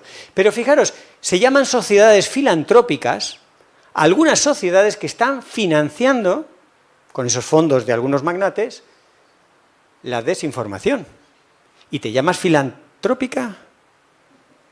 La verdad es que deberíamos revisar un poco la terminología. Antes Cata hizo también alguna referencia a los nombres. A veces los nombres son sorprendentemente o engañosos o delatan algunas intenciones. Este es el último año del que hay datos, del 2023, el último año en el que se puede saber lo que le pasaba a Estados Unidos con el cambio climático. Hasta ese año se puede ver la evolución de lo que se llaman $1 billion disaster, los desastres que cuestan $1 billón. Hace 20 años había 2 o 3 o 4 al año y como veis va creciendo y ahora hay 24 o 25 desastres que cada uno cuesta $1 billón solo en Estados Unidos. Cuando uno va a rescatar estos datos aparece un cartel diciendo ya no podemos actualizar esto. La administración, no lo dicen, pero la administración Trump ha socavado las bases de datos y ha prohibido que se siga calculando todo esto. Vamos a entrar en una serie de paradojas tremendas porque ya, como os decía, no tenemos dinero para hacer frente a lo que está ocurriendo hoy. De hecho, está costando 6 veces más de lo que habíamos calculado y simplemente no tenemos dinero para lo que está ocurriendo. Y el Fondo Económico, por seguir un poco con la economía, para que veáis que dentro de la economía, claro que hay gente muy lista. El Foro Económico Mundial, que lo que buscan es forrarse a largo plazo, hacen unos cálculos a largo plazo de qué amenazas hay para forrarse. Y convergen con un ecologista, convergen con un socialista, con mucha gente que mira a largo plazo. ¿Qué nos amenaza? Lo verde que está en estos mapas, que año tras año, desde el 2020 sobre todo, 2021, 2022, 23, 24, 25, lo verde es lo que amenaza a la economía y lo verde es la crisis de biodiversidad, esa de las zarigüeyas que decías. La crisis de biodiversidad y el cambio climático son las principales amenazas para la economía. Cuando tenemos una crisis económica, no es una crisis económica, es una manifestación económica de una crisis ambiental. Y eso dicho por economistas, porque claro, si lo dijéramos los biólogos, dicen, esto es que todo lo que ven, lo ven en unidades de zarigüeya. Pero lo están diciendo los propios economistas que están intentando entender qué amenaza a sus inversiones en el largo plazo. Y fijaros una sonrisa, porque yo sé que esto es muy duro. Una sonrisa, Donella Meadows, encantadora, una mujer clarividente, que escribió, fue la líder principal, ahora hasta su marido murió hace unos años, ya bastantes años, su marido Denis está llevando su legado, pero hace 50 años hablaron de los límites del crecimiento. Con unas herramientas matemáticas mucho más pobres de las que tenemos ahora, acertaron con bastante precisión a los límites del crecimiento, pero yo me quedo con esta frase, que tiene ese punto de ironía, ese punto de provocación saludable, ¿no?, de que nos haga pensar. Fijaros con qué sonrisa decía: pasaremos a la historia como la primera sociedad que no se salvó a sí misma porque no era rentable. Es que no es rentable salvarnos. ¿Ah? Curioso, por lo menos riámonos, que no nos falte sentido del humor, pero todavía un poquito más tremendo es la necroeconomía. Así como tal, todavía no es una asignatura en las facultades de economía. De hecho, muchas facultades de economía no enseñan economía terrestre, enseñan economía extraterrestre, enseñan una economía que no se aplica al planeta Tierra. Pero es la economía que nos ha traído hasta aquí. Se sigue enseñando en muchas facultades, es fascinante, porque es un delirio tremendo, hasta que ya entras en los detalles. Una vez que te zambulles en los detalles económicos, ya, bueno, pues estás perdido, tienes que estudiar, hacer tal. Pero si no te zambulles en los detalles, la economía extraterrestre es delirante. Les falta incorporar en esos puntos de realismo la necroeconomía. La necroeconomía es una gran categoría de cosas que, como su nombre necro sugiere, buenas no son. No solo el modelo socioeconómico predominante nos ha hecho reventar 6 de los nuevos límites planetarios, esto está ampliamente documentado y por haber mantenido ese modelo de crecimiento perpetuo, pues está el cambio climático, la pérdida de diversidad, pero también el agua dulce, en fin, así hasta 6 grandes condiciones físicas, químicas y biológicas para que el ser humano pueda estar en el planeta. Pues 6 de las 9 reventadas por el capitalismo. Pero no solo eso, sino es que ahora ha encontrado la forma de rentabilizar los desastres naturales. Lo primero que tienes que hacer es quitarte de en medio con estas pólizas que te dan más pérdidas que alegrías. En la necroeconomía, no solo suben indicadores financieros como el Producto Interior Bruto cuando hay un incendio, y cualquier persona sin que haya estudiado economía dice, pero ¿cómo? O sea, que se me quema el bosque y esto es enriquecedor. Igual no estamos hablando de la misma riqueza. Cuando se quema un bosque hay que pagar cuadrillas, hay que comprar retardantes, hay que mover helicópteros, todo eso mueve la economía. Sí, pero te has quedado sin bosque. El dichoso Producto Interior Bruto. Bueno, pues no solo esa contradicción tremenda, sino que la necroeconomía ha desarrollado toda una serie de procesos, de herramientas dentro de una estrategia financiera para lucrarse con el desastre ambiental y social.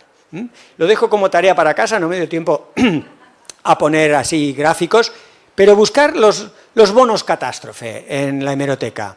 Encontrar cómo el sector asegurador se apoya en el Estado, balancea los riesgos y resulta que al final acaba saliéndole rentable que muera gente, que se queme un bosque, y ya no por la vía indirecta del Producto Interior Bruto, sino directamente por su fondo de inversión. Y todo esto está ocurriendo delante nuestro, no, esto no es conspiranoias.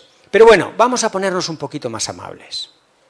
Yo creo que tanta necroeconomía, tanto desastre, tanta calamidad, nos corroe un poco el ánimo y hay que contrapensarla. No es negar la realidad, pero hay que contrapensarla con salidas. No voy a dar soluciones magníficas porque creo que así, soluciones generales y magníficas, tampoco es que haya, pero sí hacia dónde apuntar. Y, por ejemplo, si cumpliéramos el cambio climático, el acuerdo para mitigar el cambio climático en el 2015, que os acordáis con Obama, ¿no?, que se logró contra muchos pronósticos, que todos los países firmaran ese acuerdo. Bueno, pues se calculan cosas y se calculan las personas que no morirían, esa es la visión en positivo, si hiciéramos lo que nos propusimos hacer, que era reducir emisiones, y son muchos millones de personas.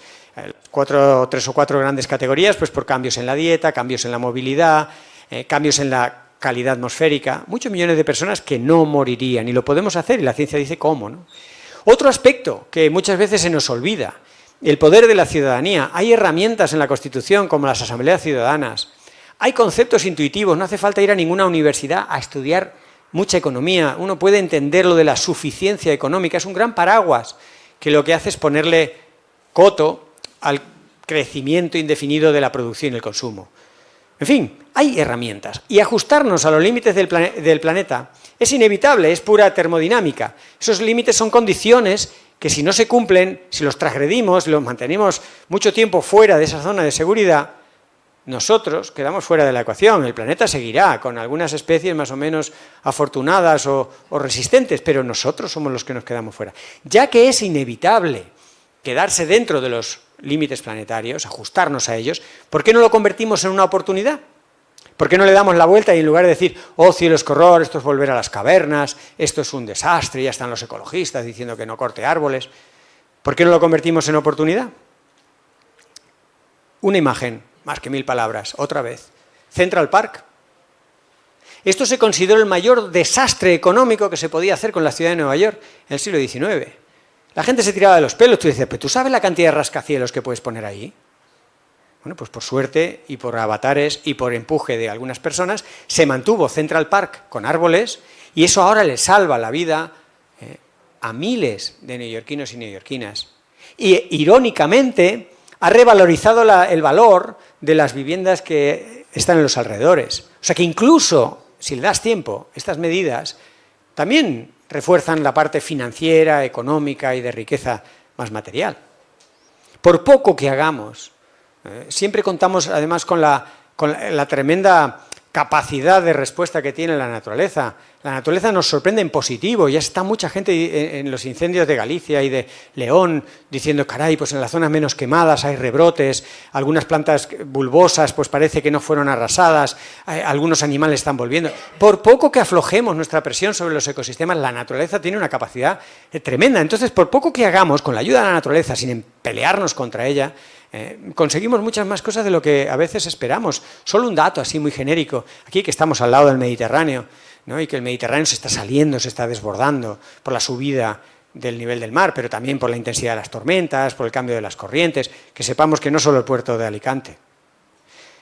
La mayoría de los puertos españoles, de los grandes puertos españoles, no fueron diseñados para el mar de hoy, pero se hicieron fuertes y aguantan.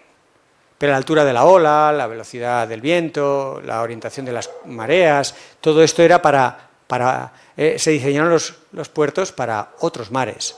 Pero ahí están. Bueno, tenido tan cerca el Mediterráneo, y es una relación casi para algunos de amor y odio, porque te encanta el Mediterráneo, pero te está dejando sin paseo marítimo, y los alcaldes una y otra vez lo vuelven a construir, cuando desde la ciencia dicen, es que ahí no toca un paseo marítimo si te lo tira al mar. Bueno, pues por poco que hiciéramos, con una reducción moderada de los gases de efecto invernadero, se calcula que en este siglo podríamos evitar el 40% del retroceso de las playas. Las playas están, si os gusta la playa, ir mucho en estos años. Si es una playa con acantilados, tenéis buen rato, pero si es una playa tendida de arena fina, esto está en peligro de extinción y va a desaparecer antes que el lince. Así que corred por las playas. Por cada centímetro que sube el mar es del orden de 10 metros de playa que pierdes. La playa de Ondarreta está muy cartografiada y a mediados de siglo va a ser una risa lo que queda en esa playa. Y hay toda una serie de municipios en Cataluña que están perdiendo ya $1 millón al año, pequeños municipios, no estoy hablando de la gran ciudad de Barcelona, €1 millón al año porque ya no tienen playas y no van turistas. O sea, esto está ocurriendo, va rápido, pero estábamos en la parte positiva, Fernando, no en redes. Por poco que hagamos, podemos mantener un 40% de esas playas. ¿Qué toca hacer? Si yo creo que en la cabeza de todos más o menos la tenemos, incluso la de muchos de estos representantes políticos que parecería que no nos representan. Hablando de representantes políticos, Carlos Mazón, en su comunidad autónoma, tuvo lugar, después de la Dana, una reunión de expertos en inundaciones y en grandes catástrofes por avenidas y demás. Esos expertos, después de intercambiar información, conocimiento científico, hicieron una serie de recomendaciones. Bueno, pues son justo las contrarias que en febrero de este año Carlos Mazón ha aprobado por ley. O sea, si simplemente le hacéis el contrario, donde dice sí, dices no, donde dice no, dices sí, ya tiene las recomendaciones. Es como el otro lado. Por ejemplo, las 3 cosas que más destacan es, si el mar Mediterráneo se está desbordando, lo suyo es retranquearse. Es lo que se llama una retirada estratégica. Eso lo saben muy bien los militares. Cuando vas a perder el ejército, pues una retiradita, bien, pues del Mediterráneo hay que retirarse. Bueno, pues Carlos Mazón piensa que a lo mejor en la Comunidad Valenciana no se aplica lo que ocurre en el mundo y ahora se puede construir no ya a 500 metros de la línea del mar, ni a 300 donde se estaba construyendo, sino ahora ya a 200. ¿Puedes hacer un hotel? Ah, ¿y no va a pasar nada? No. ¿Y qué es, palabrita del niño Jesús? O sea, no sé. La Albufera de Valencia, la pobre Albufera de Valencia, le quedan todavía hectáreas seminaturales que se vio cuando se rompían los barrancos, que actuaban de una manera de expandir la energía que traía consigo el agua y causar menos daños. Bueno, pues ha propuesto una gran urbanización, una reurbanización de esas pocas zonas que van quedando en la Albufera. Y así podríamos seguir. Esto es sorprendente porque ni siquiera ha dejado pasar un año o 10 años y ya se olvida uno. Esto es en febrero y la Dana fue el último día de octubre. En fin. Pero no es un caso solo de Mazón. Si queréis, podemos cortarle la cabeza a Mazón, pero saldrán mazoncitos. Y meternos con un solo político no va a cambiar muchas cosas. En este análisis que, bueno, Eduardo Martínez de la Fe combinó varias cosas, ¿no? Pero venía a concluir que el asesoramiento científico a la toma de decisiones en los gobiernos a distintas escalas no está funcionando. En realidad, detrás de esto hay un análisis muy potente, también en una revista como Nature. Helen Pearson, en diciembre del año pasado, hizo una estadística muy amplia de científicos en 80 y tantos países. Oye, cómo funciona el asesoramiento, cuántos casos se están haciendo en temas estratégicos muy tremendos. Uno, el cambio climático; otro, los microplásticos; otro, la salud mental; también la inteligencia artificial y los riesgos. Bueno, pues aquí tenéis un poco los datos. El 80% de los asesores científicos dicen que este asesoramiento en su país es deficiente o irregular, y el 70% afirma que los gobiernos no recurren ya habitualmente a ese asesoramiento. Y para que vayamos dando un poco saltos y veamos que esto no es un tema que justo ha ocurrido en, no sé, en la llanura de Wisconsin, no. El presidente de Estados Unidos sacó o empujó un informe climático en el mes de julio que inmediatamente la comunidad científica, tanto norteamericana como internacional, dijo muchas cosas que se pueden resumir con está lleno de errores. Por supuesto que niega la influencia del ser humano en el clima, reduce a la mínima los riesgos de los que estábamos hablando, cuando en paralelo sus propias empresas de seguros ya no hacen pólizas por los riesgos. O sea, fijaros qué especie de, no sé, es realmente una disociación de personalidad. Porque aquí tenemos una tribuna, un artículo que si tenéis tiempo, dice defendiendo lo indefendible, ¿no? Y lo hace un instituto de leyes, un instituto jurídico, ¿no? que ha sopesado la evidencia científica y dice, a ver, el gobierno de Donald Trump está rechazando reconocer el peligro cierto. Esto es un rasgo típico de psicópatas. Fijaros, estoy trabajando ahora en un análisis para un libro sobre los psicópatas. Es un tema fascinante. Tenemos un sesgo con los psicópatas. Pensamos que todos son malos. Los psicópatas son como la bomba atómica, en realidad como la energía nuclear. La puedes usar para bien o para mal. Hay psicópatas maravillosos, por ejemplo, como cirujanos, que no les tiembla el pulso y pueden cortar la carótida de su mujer y serían, por tanto, los mejores cirujanos porque no tienen miedo al riesgo. Es un rasgo de los psicópatas. La psicopatía depende de en qué entorno te hayas criado, si te neutraliza los lados, digamos, peligrosos socialmente, puede ser un superpoder, pero tiene algunas carencias emocionales clarísimas. Y aquí estamos viendo un relato, un análisis hecho por psicólogos sobre Donald Trump. Comparan, lógicamente, a Donald Trump con Hitler, ¿no? Hace 4 años, bueno, más de 4 años, en el anterior mandato de Donald Trump, ya se le comparó con Hitler, y algunos expertos en el nazismo y en Hitler, en la figura de Hitler, dicen, bueno, tiene algunos rasgos, históricamente hablando. Ya 4 años después, esos mismos historiadores, hay un señor, no me acuerdo ahora cómo se llama, es algo Roberts, si queréis luego busco la referencia, tiene 90 y pico años, ha escrito un par de enciclopedias sobre el fascismo, le volvieron a hacer la misma pregunta si pensaba que Donald Trump era fascista, y ahora dice, no tengo ya la menor duda. Pero no solo es el fascismo, es la psicopatía. Se hicieron estudios repetidos sobre los candidatos a presidencia de los Estados Unidos, si tenían perfiles psicopáticos. Y Donald Trump dio la máxima puntuación en los 9 ejes de psicopatía. En uno de los ejes supera, por mucho, a Hitler. Es el único eje en el que Hitler no daba tan bien el perfil de psicópata, era la toma de decisiones duras padeciendo estrés. En ese eje, Donald Trump le supera de lejos. Él puede estar tomándose una copa de cerveza o de Coca-Cola, jugando al golf y decidir la muerte de 30.000 personas. Sin embargo, se sabe, la reconstrucción de la psicología de Hitler, que él tomaba esas decisiones, sí, pero la úlcera y el insomnio, y ahí ya era un psicópata un poco más flojo que Donald Trump. Y los psicópatas ocupan el poder desproporcionadamente más que en la sociedad civil. O sea, hay un porcentaje bajo de psicópatas en nuestra sociedad y el porcentaje aumenta en los que están en el poder. Pero es lógico, porque nosotros, los no psicópatas, aunque todos somos un poco psicópatas, pero vamos en una escala que damos en valores muy, muy pequeñitos, los psicópatas tienen características de narcisismo, de seguridad en sí mismo, que te venden son muy seductores, son muy convincentes y son muy seguros aunque haya mucho riesgo. Entonces, en momentos de incertidumbre es natural para la especie humana apoyarse en psicópatas, pero es que eso es pegarse un tiro colectivamente, porque no son los que deberían estar tomando decisiones, porque nosotros le interesamos entre 0 y 0,0. Y estoy hablando de la psicología, no de la opinión. Fijaros, en este artículo del Instituto de Ciencias Ambientales, pero desde el punto de vista jurídico, después de analizar la evidencia científica rápidamente, tras el informe de julio, en agosto, dijeron: los científicos suelen mostrarse cautelosos a la hora de involucrarse con los medios de comunicación o con el propio proceso de las políticas públicas. Salvo yo, y así me van dando hasta en el DNI, ¿no? Por el contrario, la guerra sin precedentes que libra la administración Trump contra la ciencia climática exige una respuesta enérgica, sostenida y eficaz por parte de la comunidad científica. Es una llamada, porque se está dando la paradoja norteamericana.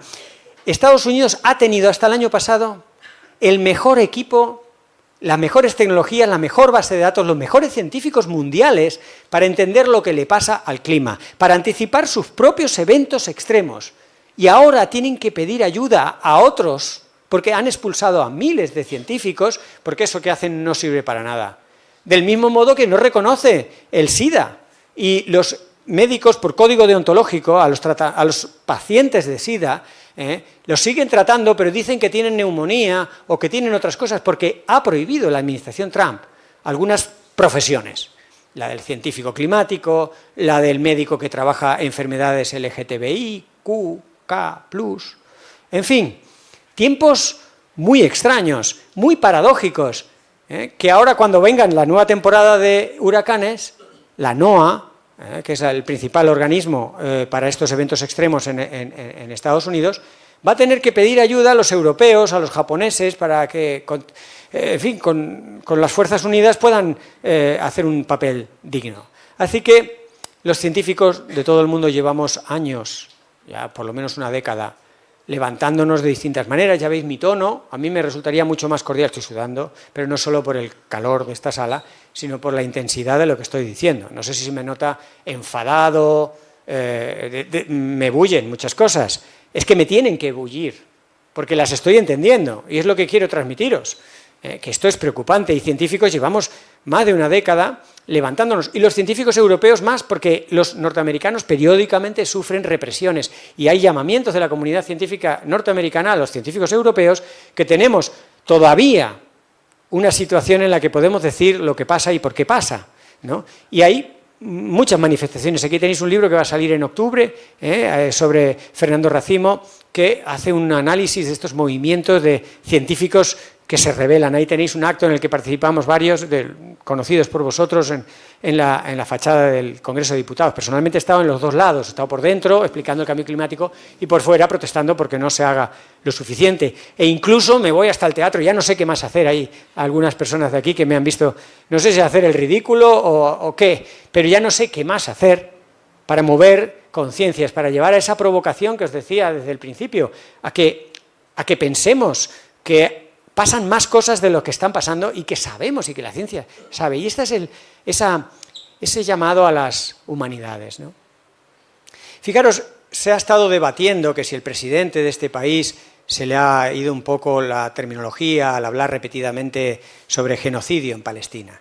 Bueno, el periódico El País, pero otros también, han ido estos días recabando la información de expertos sobre genocidios. Concretamente en el artículo del País hacen una entrevista y bueno, le dedican un párrafo a cada uno de estos 6 expertos. 4 de ellos han estado siempre convencidos de que lo que ocurre en Palestina es un genocidio. 2 de ellos, hasta finales del año pasado, pensaban que bueno, que era un conflicto, que era más difícil que el Oriente Próximo, pero ya también esos 2, hoy, a fecha de hoy, de septiembre de este año, hablan de genocidio.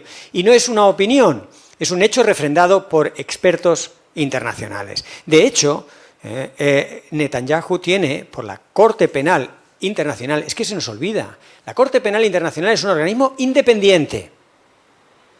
Ese organismo independiente tiene una orden de búsqueda y captura de Netanyahu, que está acusado, entre otras cosas, de delitos relacionados con el genocidio. Pero Netanyahu puede viajar a algunos países y no es capturado, como Estados Unidos o Hungría, que no en vano son los países que salían en esas estadísticas que sus democracias están cayendo en picado. Quizá haya alguna relación entre lo uno y lo otro. No me voy a enrollar mucho en esto del decrecimiento económico, es una salida y lo que me gustaría es que os quedaran un par de ideas sobre el decrecimiento económico. Para nada es la vuelta a las cavernas que algunos partidos de ultraderecha quieren decir. El decrecimiento no solo es lo único que podemos hacer, porque vamos a decrecer, lo único que podemos es anticiparnos, planificarlo o dejar que ocurra, pero pensad que el decrecimiento es una tremenda oportunidad para rescatar ese tiempo que dedicamos al trabajo por cuenta ajena. La mayoría de nosotros trabajamos por cuenta ajena, pero ¿qué es eso? ¿Y por qué? ¿Y por qué hay que trabajar tantas horas? Fijaros, la pobre Susana Díaz, los sofocos que se ha llevado esta semana para intentar sacar adelante una reducción pírrica de la jornada laboral. No es nada. En esta altura del partido, en el siglo XXI, en el norte global, tendríamos que ser nuestra jornada laboral de 17 horas. No una horita, horita y media menos, sino menos de la mitad de lo que estamos trabajando. Para eso hemos desarrollado procesos automáticos, para eso hay muchas cosas. Y eso es enfriar deliberadamente la producción y el consumo. Y eso es decrecimiento. Tener tiempo para cocinarte unas buenas lentejas, para cuidar de tu padre, de tu madre, de ti mismo, para hacer otras cosas que nos hacen ser humanos y que no tienen una traslación directa en riqueza material, en fondos de inversión, en Wall Street y toda esta gran maraña de cosas que nos han ido arrastrando a reventar los límites planetarios y ahora para poder justificar seguir haciéndolo estamos erosionando derechos humanos, democracias, etcétera, etcétera, etcétera. No me voy a enrollar más con decrecimiento, si queréis luego hablamos, pero sí me interesa esta imagen así un poco sugerente, que es en buena medida la recuperación del tiempo que desde la revolución industrial nos han ido quitando. Básicamente dormimos incluso 1 hora menos de lo que dormían nuestros ancestros en el siglo XIX. 1 hora menos, yo quiero esa hora para dormir si me da la gana o para irme de juerga, pero la quiero para mí. Pues no la teníamos y no la seguiremos sin tenerla con esa producción desmedida. Los derechos humanos que violamos constantemente nos pueden inspirar. Tenemos un derecho humano nuevo, ya no tanto, en el 2022, tiene 3 añitos, que dice así: el medio ambiente limpio y saludable es un derecho humano universal. Y podemos hacer con este derecho humano universal lo mismo que hacemos con tantos otros, que es pisotearlos, o los podemos utilizar como una herramienta para cambiar cosas. Y agarrándose a ese marco internacional hay muchos países, hay muchas comunidades autónomas, hay muchos municipios, hay muchas pequeñas personas haciendo cosas pequeñas en sitios pequeños que se agarran a ese marco internacional y, oye, se pueden cambiar cosas y se están cambiando cosas. Un ejemplo vale más que un botón. Bolsonaro, ahora también otra vez, que si es culpable, no culpable, que tal y cual. Indudablemente negacionista climático. Bueno, pues agarrándose a derecho internacional, su propia Corte Suprema de su propio país sacó fondos brasileños para mitigar y adaptarse al cambio climático, a pesar de que el presidente era negacionista. Así que ya para terminar, 2 frases o 3, un poco después de toda esta marabunta de datos y de cosas que cada uno que se quede con lo que le interese más. Cada día vamos entendiendo mejor de qué enferman y de qué mueren millones de personas cada año. Y no es un entendimiento que viene solo de la medicina. La medicina sigue haciendo progresos, pero sobre todo vamos entendiendo esas muertes que ya la medicina no puede abordar. y que son las que están estancando nuestra esperanza de vida. Lo que pasa es que no queremos enfrentar la tremenda hipocresía con la que vivimos, ¿no? Las paradojas de una sociedad que lo mismo dice A y B simultáneamente y que le llama genocida, pero luego le invita a cenar a la misma persona, ¿no? Nuestro modelo de civilización está lleno de esas hipocresías y paradojas que las estamos manteniendo contra natura, contra la ciencia, contra el sentido común y que nos está saliendo carísimo.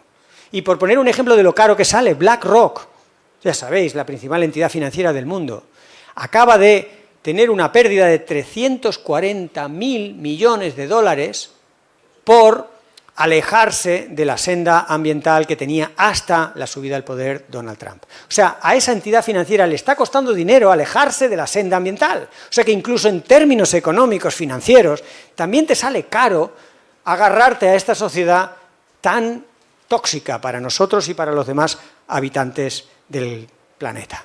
Así que es momento de significarse, es lo único que me atrevo a pediros, aparte de si queréis aprender alguna cosa. Significarse no significa ser activista. Yo no puedo pediros que seáis activistas, no me atrevo, porque activismo ya lleva un compromiso, pero significarse, oye, significarse es que vas a la peluquería y escuchas al de al lado decir un disparate, y con amabilidad pero con firmeza en un momento encuentras y dices, eso que usted está diciendo creo que no es así exactamente. Eso es significarse. Cuando estás escuchando un debate parlamentario, significarse es decir, pues esta persona está razonando y esta está gritando. Significarse es eso. Significarse es que no seamos parte de esa mayoría silenciosa. Muchas gracias.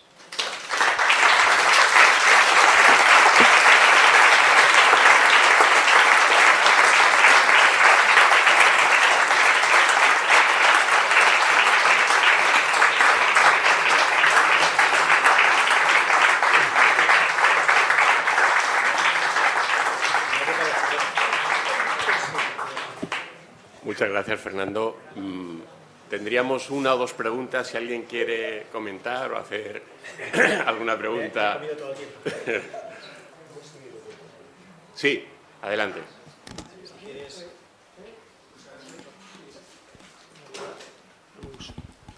Sí, me gustaría, porque has dicho una cosa que me parece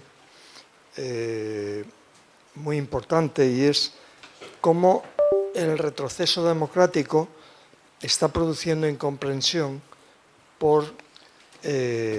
y como consecuencia nos vemos en dificultad para poder enfrentarnos entendiendo realmente cómo están convirtiendo esa situación en esa incomprensión que elimina pues organizarse y poder enfrentarse al asunto. Yo no sé si habrá algunos libros donde profundizar en el conocimiento de esto y me gustaría saberlo. El libro te lo tienes un poco que ir haciendo tú a trozos de otros libros, pero se están publicando muchas cosas. Van saliendo, digamos, libros que van sobre la alternativa económica y a raíz de esa alternativa al sistema económico van surgiendo provocaciones y cuestionamientos no solo de la economía, sino en ese sentido más amplio. Por ejemplo, Jason Hickel, antropólogo, tiene un libro traducido ya al español que es Menos es más, es muy recomendable, se lee muy bien y además él, a diferencia mía, es bastante positiva desde la página 1. Yo tengo que empezar diciendo lo mal que está todo y él enseguida empieza con la parte positiva del decrecimiento económico. Pero hace un análisis del colonialismo, del extractivismo, del esclavismo, de todos estos ismos tan terribles.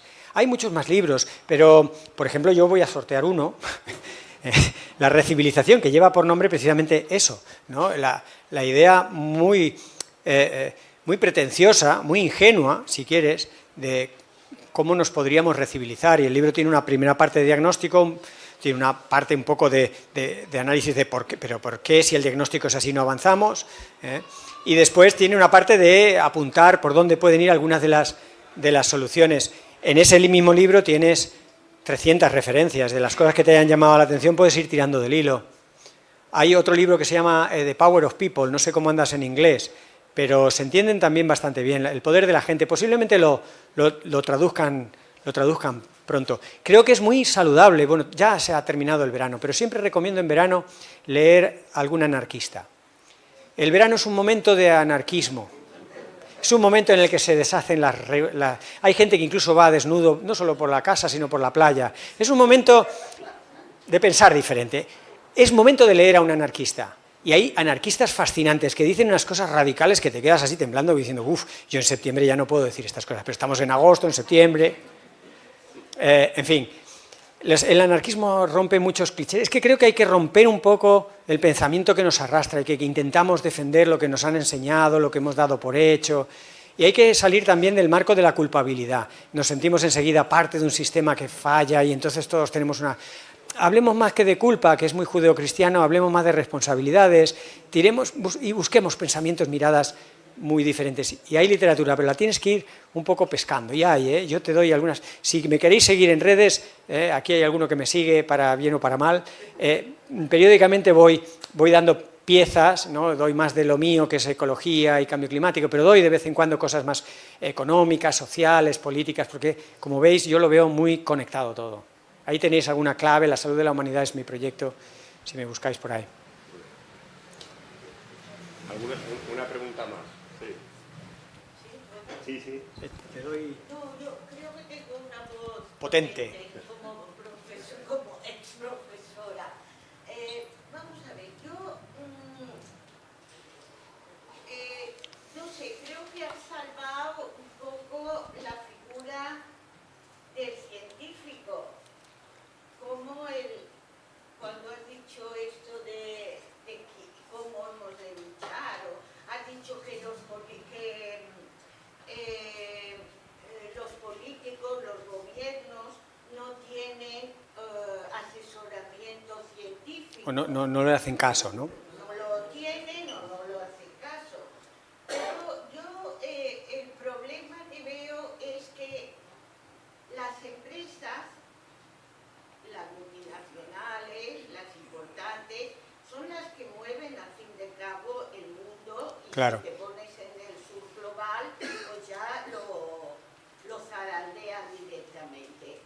Pero luego esas empresas, esas familias, esa gente que tiene el dinero en un país, por ejemplo, yo que sé, en Ecuador hay determinada, ahí está el dinero, los paraísos fiscales. Y todo. Ahí sí que hay científicos. ¿Dónde más tú puedes encontrar más científicos juntos? Que en el Silicon Valley. Que en una empresa. Claro. Mejor pagados que en la universidad. Claro. En la universidad también cuentan,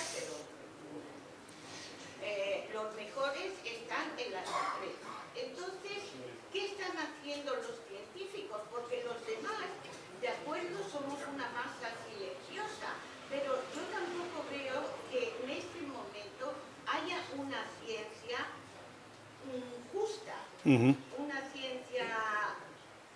Entonces, no sé, me quedo un poco... A ver, la ciencia y los científicos y científicas son un reflejo de la sociedad. Y por supuesto que en la ciencia y en el mundo académico hay las mismas contradicciones, paradojas. No tenemos más que ver cómo se evalúan nuestros currículums, que al final entramos en un tema casi mercantilista de publicaciones. O sea, claro que somos un reflejo de la sociedad. Quizá hasta los, digamos, científicos del mal, los científicos que están utilizando su conocimiento para hacer travesuras, pues incluso ellos tienen pensamiento crítico. Y por ahí tenemos una vía de conexión. La vía de conexión, por ejemplo, con el sector privado es: tu negocio no va a existir de aquí a unos años. Esto se lo hemos planteado a Coca-Cola, a Repsol, a Iberdrola, a Endesa. Algunos, la mayoría, miran a otro lado, pero algunos... Fernando, cuéntame más aquello. ¿Cómo es que yo no voy a existir? Hay algunos científicos que han renegado de Silicon Valley, claro, han renegado a su salario multimillonario por un salario mucho más discreto o por un no salario y una gran incertidumbre. Hay pocos. Pero yo creo que esta guerra o esta batalla contra los hechos consumados no la vamos a ganar con héroes. Los héroes pueden marcar el camino, pero probablemente se quemen en el camino o sean directamente fusilados. no podemos pretender ser mártires ni héroes, porque seremos como la Gestapo, ¿no? Identificados y cancelados. Si solo somos unos pocos inteligentes, el fascismo avanzará, ¿no? Ya lo decía Bertrand Russell. Entonces, para mí tiene mucho sentido cosas como esta, ¿no? En la que gente muy variada, con distinta formación, en una tarde de un día de diario en Alicante, pues se pone a pensar cómo arreglar el mundo, luego se va a casa, hace una tortilla, pero mañana igual piensa... Esto tiene más poder, yo creo, del que pensamos. Y casi es que diría, es de las pocas cosas que podemos hacer. Yo creo que hay que meterse, ya como última recomendación, en las guerras que hay que guerrear, no en las que puedes ganar. Estamos demasiado acostumbrados a solo meterte en los charcos y en las guerras, en los embrollos, que puedes cambiar. Eso hay que dejarlo a un lado. Y hay varias razones, no solo éticas, sino incluso psicológicas. El estrés que tenemos todos cuando vamos entendiendo esto, no te lo puedes quedar dentro, ya los psicólogos te lo dicen, la ecoansiedad, todo esto está ya muy estudiado, llevamos 8 o 10 años estudiándolo. La forma de canalizarlo es hacer algo.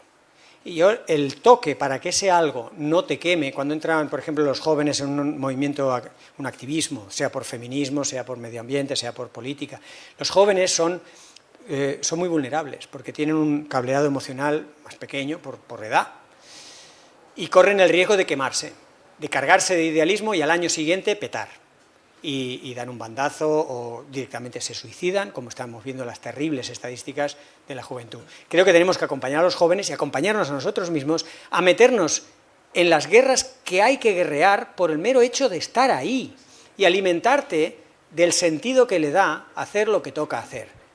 Y si se acaba la fiesta, si se acaba la humanidad, se acaba la civilización, se acaba lo que se acabe, pero a mí me pilla haciendo lo que toca hacer, hasta el último momento estaré emocionalmente bastante más equilibrado que si yo he puesto todos los huevos en una batalla, sea económica, sea política, sea tal, que creía que iba a ganar.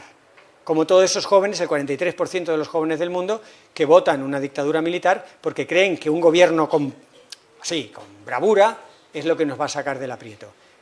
Esos jóvenes hay que traerlos a conversar más, porque no lo han entendido, pero hay que entender también por qué lo ven así. Y creo que, en fin, no hay solución única ni universal.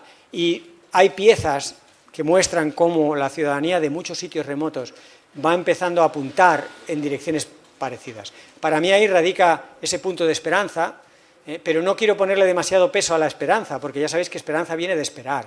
Y yo no quiero esperar, yo quiero hacer, quiero ponerme a hacer cosas. Y todos creo que podemos contagiarnos de ese espíritu de hacer cosas. Tú eliges qué. Y mi recomendación es que hagas aquello que le ves y lo revises cada día o cada mes que tiene sentido hacer, con independencia de que vayas a ganarle la partida a Coca-Cola, a ExxonMobil o al ultraderechista de turno. Igual no le ganas. Pero fíjate, lo digo muchas veces, un punto de humor y de ironía. Mi objetivo vital ahora mismo es darle envidia a Elon Musk. Probablemente no lo logre, probablemente Elon Musk nunca llega a saber ni que existo, pero yo gano muy poco porque soy funcionario del Estado y a mí me da de sobra para mi vida, pero él dice, con ese poco dinero el Valladares está tan pletórico de... ¿Cómo lo hace si yo necesito ketamina, cocaína y todas las inas y me gasto solo por estar vivo no sé cuántos trillones? Imagínate, el hombre más rico que ha existido en la vida, en la historia de la humanidad. Cuando se corrige, ningún emperador tiene el 8% del Producto Interior Bruto de Estados Unidos. Cuando eso lo pasas a las unidades de maravedíes o lo que sea, nunca en la historia de la humanidad ha habido una persona que haya acumulado esa persona tanto dinero. Y claro, el derroche y reventar los límites planetarios está asociado a ese modo de vida. Entonces, cuando él entienda que existe uno que se llama Valladares y que tiene amigos y gente que viene de lejos y que pasa calor en una sala, y dice, ¿esta gente? Y esa es nuestra pequeña venganza. Y el irte a casa y decir, puede que no lo arreglemos, pero ¿qué guerra vamos a dar hasta el último momento? Muy bien, muchas gracias. Oye, nosotros mandamos el tiempo para sortear. ¿Tienes una aplicación de número al azar? Para sortear esto rápidamente, porque ahora el enemigo es el tiempo, alguien que se le den bien los teléfonos, que encuentre una aplicación para generar un número al azar. Tú pones en tu asistente o en el buscador, generar número al azar. Entonces, no sé cuántos somos en esta sala. Así que mientras esa persona, voluntario, ¿ya está ahí alguien buscando en su móvil? Bien, mientras alguien está buscando, ¿quién busca en su móvil? Tú, ya tenemos voluntario. Mientras vamos a hacer una estima de cuántos somos, porque la idea es generar un número al azar entre 1 y los que somos en la sala. ¿Vale? Entonces somos 2, 6, 11 y 5, 16, 18... Los que van quedando, los que os vais os perdéis el libro. 18, 20, 23, 26, 29, 32, 36, 42, 48, 54, 55, 61, 63, 65 y 67. Entre el 1 y el 67 tienes que generar el número al azar. Entonces vamos a sortear y vamos a contar así. Y cuando lleguemos allí, siguiente línea. Y luego siguiente línea. Y vamos primero a la recivilización. Número al azar. 42, joder, bueno, hay que contar. 1, 2, 3, 4, 5, 6, 7, 8. 9, 10, 11, 12, 13, 14, 15, 16, 17, 18, 19, 20, 21, 22, 23, 24, 25, 26, 27. A vosotros no os he contado, ¿no? A ti sí, es a ti. 28, 28, 29, 30, 31, 32, 33, 34, 35, 36, 37... No, sí, 37, 38, 39, 40, 41, 42... ¡Cojón! Esto premia el voluntariado. Vamos a por otro, a ver si sale un número más cortito. El 11, un número más cortito. Vamos a empezar ahora por atrás. Yo me llamo Valladares y toda la vida nos ordenaban por orden alfabético. Y yo era el 39 en la clase. Bueno, pues vamos a empezar por atrás, el 11. Entonces, 1, 2, 3, 4, 5, 6, 7, 8, 9, 10, 11. A ti, muy bien. Pandemias.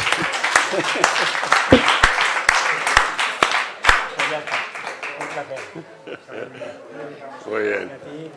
Y el otro. Bueno, muchísimas gracias, Fernando, gracias. Ha sido un lujo que estés aquí con nosotros. Tendremos más ocasiones de contar con Fernando Valladares. Y a partir de ahora les remito a la página web, información que en las redes va difundiéndose con actividades de la sede. A final de mes, el jueves, les anuncio el jueves 25, presentaremos el libro de Julián Casanova sobre la dictadura y en octubre empezaremos el ciclo de flamenco. Muchas gracias.